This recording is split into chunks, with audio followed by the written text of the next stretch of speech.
Do you favour? No one had asked him that before. He looked to see if she was merely struggling to make polite conversation, but she watched his face with open curiosity.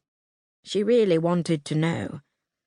Of course I like the grand old buildings, the guild halls and churches and government palaces. He turned toward her. But what really interests me is less, showy and more useful. Take hospitals. Ever since the war, we haven't had near enough. They could be bigger too, and more modern. Better plumbing and wiring. I've been reading about it. Will we need such hospitals after the war ends? Asked Hazel. You mean if it ever does? He immediately regretted it. She laid her hand on his arm. Don't say that. It must. He risked a look into her eyes. I was a kid when it began, he said. I have to remind myself life was normal once. Cousins gathered over Easter holidays, summer visits to my gran on the coast, playing at the beach, making castles in the sand. Hazel, with neither siblings nor young cousins, saw this rosy picture wistfully. One older cousin died in the fighting at the Somme, he said. The other lost a leg. Hazel leaned against his shoulder. What were they like? He stared out the window. Footballers. He smiled sadly. Will was light on his feet. Mike was quick. You should have seen them.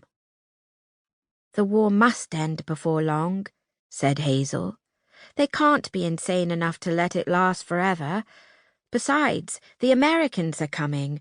I expect the Germans are terrified of them. He laughed ruefully.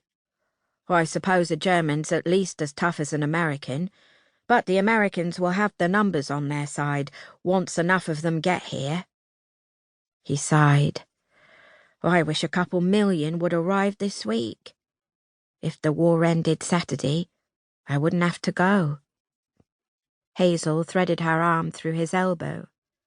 Let's hope they will come, she said. Millions on Monday, millions on Tuesday, extra millions on Wednesday.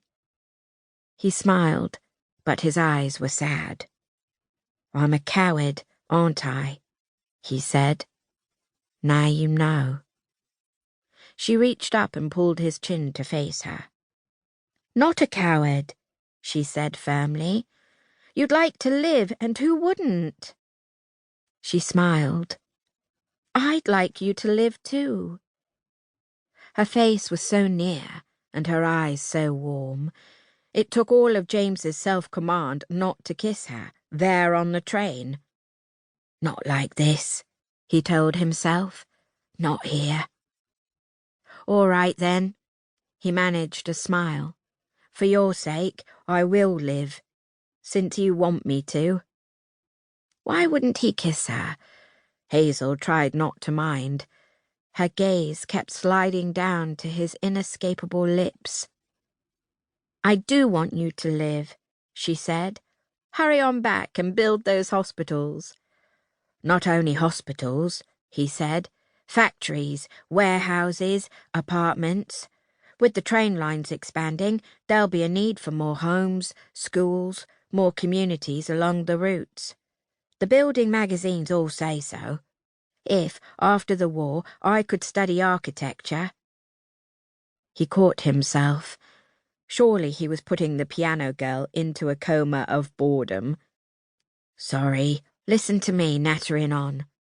I am listening, she said. I think it's marvellous. You should have an ambition. She frowned. I wish I had a clearer one myself.